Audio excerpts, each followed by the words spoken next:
First module, first portion, set theory. Actually, a set is an unordered collection of distinct objects called elements or members of the sets. That is, a set എന്ന് പറയുന്നത് ഒരു unordered collection of distinct objects ആണ്. Elements members are called elements or members of the set. Usually we use capital letters A, B, X, Y, etc. to denote the name of the sets, and the lowercase letters A, B, X, Y, small letters, to denote the elements of the sets. The statement P is an element of A or P belongs to A is written as P belongs to A. This symbol P belongs to A to represent P is an element of set A. The statement states that if the statement states that P is not an element of A, that is P is not belongs to the set A, then the negation of P belongs to A, that is written as P not belongs to A, that is written like this. There are different methods to specify the sets. Mainly two methods, roster form and the set builder form. Roster form means the elements in the sets are separated by commas and enclosed in braces. That is, elements are and then entered in the curly bracket and then separated by the commas. Next, second form is set builder form. That is, state the properties which those properties which characterize the elements in the sets. That is, instead of writing in a curly bracket all the elements not written, just to characterize the property of element in the set. That is, example, B is equal to X such that X is an even integer, X greater than 0. Next, we are going to discuss about some of the special symbols used for representing common sets. That is, N is the set of positive integers 1, 2, 3, etc. Z is the set of integers. That is, Z is used to represent the set of integers, that is negative numbers, 0 and positive numbers. Q is the set of rational numbers, R is the set of real numbers, and C is the set of complex numbers. These are some of the common terms used to represent common sets. Next, we are going to discuss about different types of sets. First one is universal set. Universal set means the members of all the sets under investigation belong to some fixed large set are called universal set. It is denoted by the symbol like U. That is, for example, set of integers, set of real numbers, etc. Next one, empty set or null set. Empty set, the set with no elements is called empty set or null set. That is, a set with no elements is called empty set or null set. It is denoted by this symbol or this empty curly brackets. Next set, single set. A set with one element is called a singleton set. Example, here 1 is a single element. Here 5 is another single element. These two sets are examples for singleton sets. Next, we are going to discuss about the equality of two sets. Two sets are said to be equal if they have same elements. That is, for checking the equality of two sets, we denote that two sets are equal if they have same elements. We write A equal to B if the sets A and B are equal. That is, if A is the subset of B, that is, all the elements in the A are included in the set B. All the elements in A are a subset of B and B is a subset of A. That is, all the elements in the B are also a subset of A. The order of elements and the repetition of elements in a set does not affect the equality of two sets. That is, the equality of sets does not does not depends upon the order or the repetition of elements. For example, set 1 2 3, set 3 2 3 2 1 3. Actually 1 2 3 are the elements in both sets. Here 1 2 3 is the elements.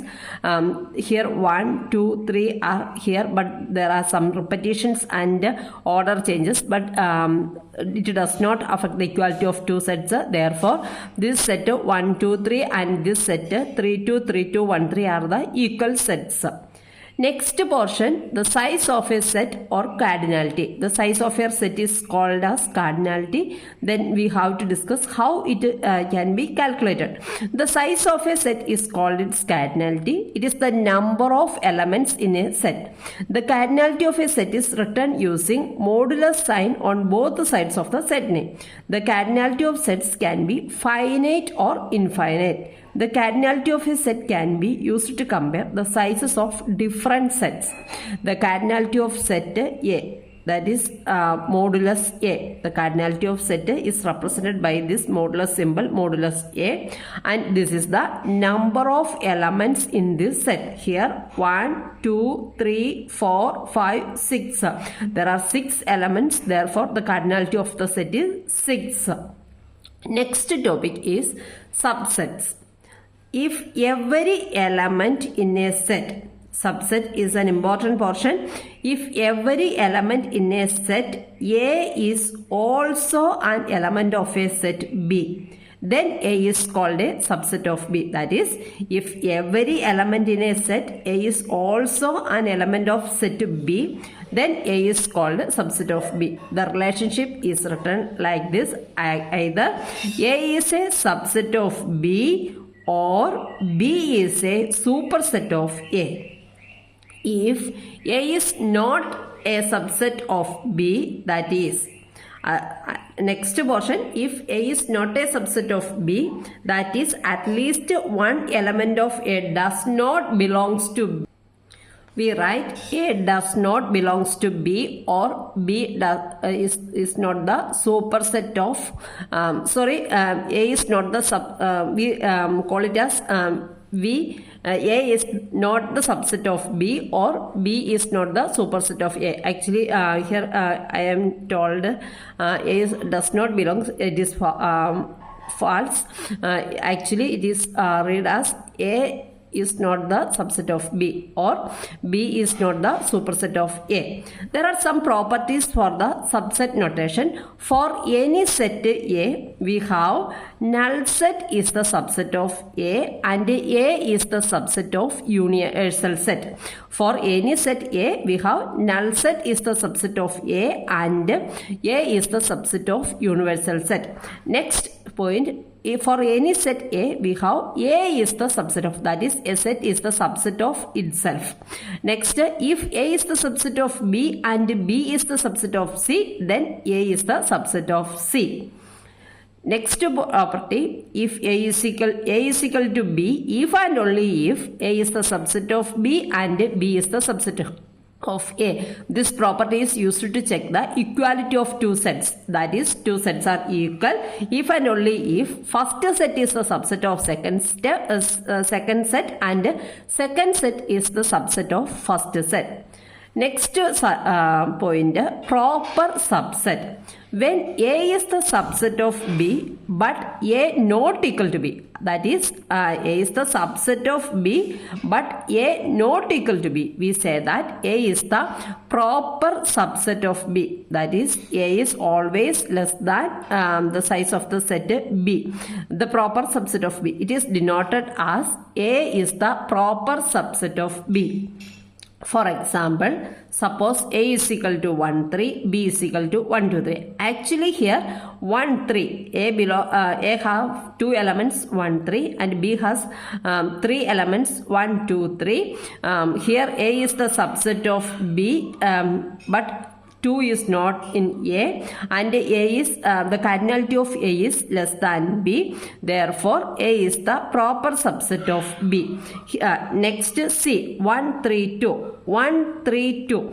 Here A and B are both subset of C. Here actually A and B are subsets of set 1, 3, 2, that is C. But A is a proper subset of C, that is A has one element less than C, and A is the proper subset of C, whereas B is not a proper subset of C. But and then B is not a proper subset of C because B is equal to C. This is the proper subset.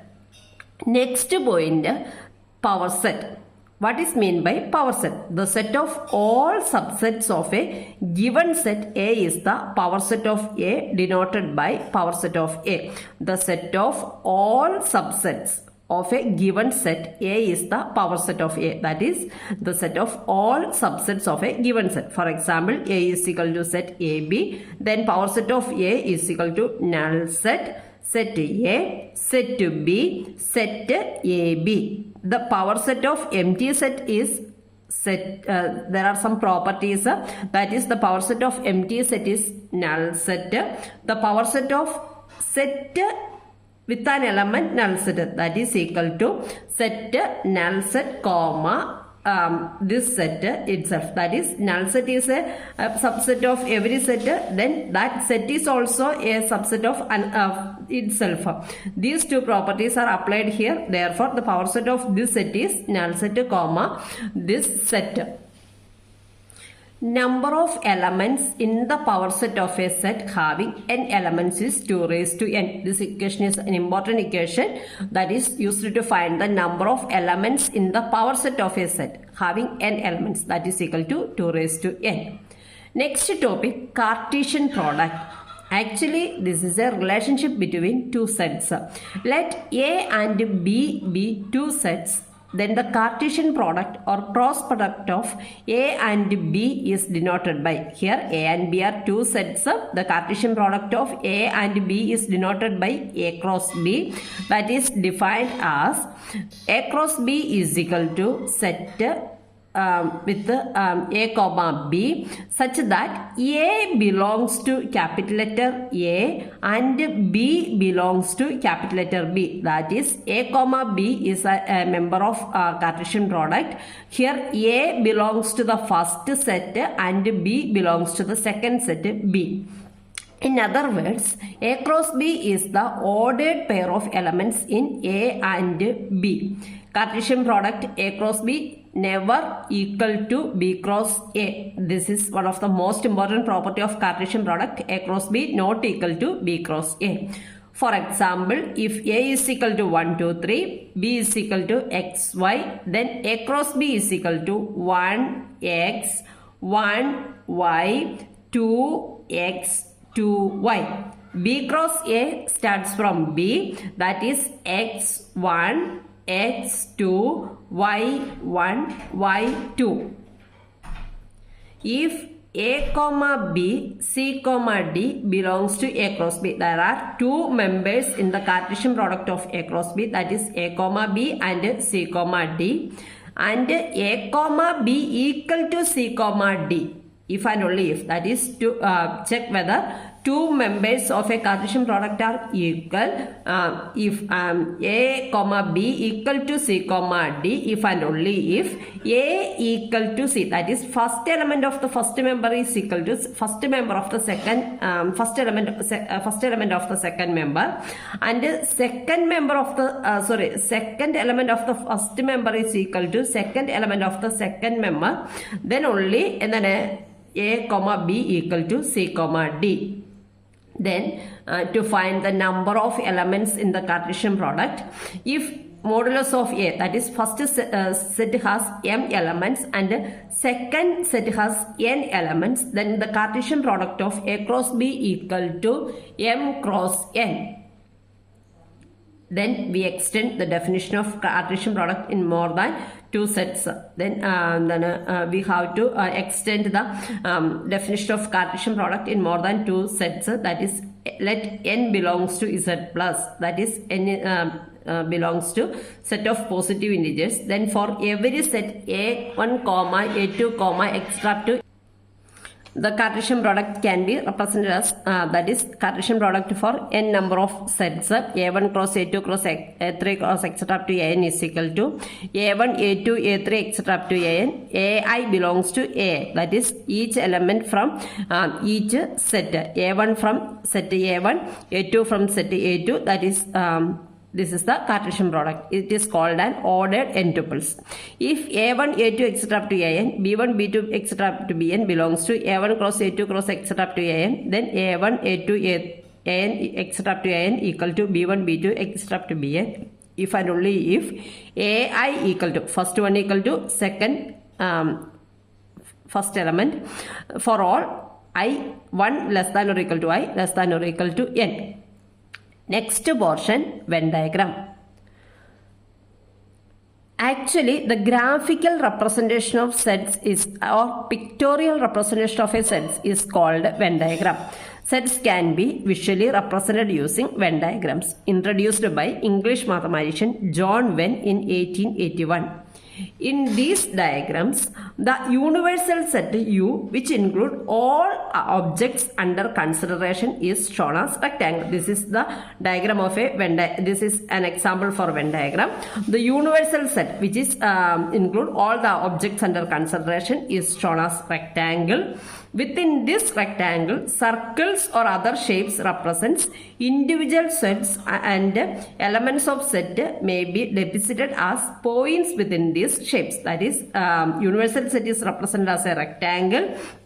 Then sets are represented as circles or any other shapes. Elements are represented as points. Elements are represented as maybe depicted as points in these shapes. Venn diagrams are widely used to illustrate the relationship between sets. Here we show two Venn diagrams. First Venn diagram shows that A is the subset of set B. Next Venn diagram shows that A and B are two disjoint sets. That is, there are no common elements between two sets A and B.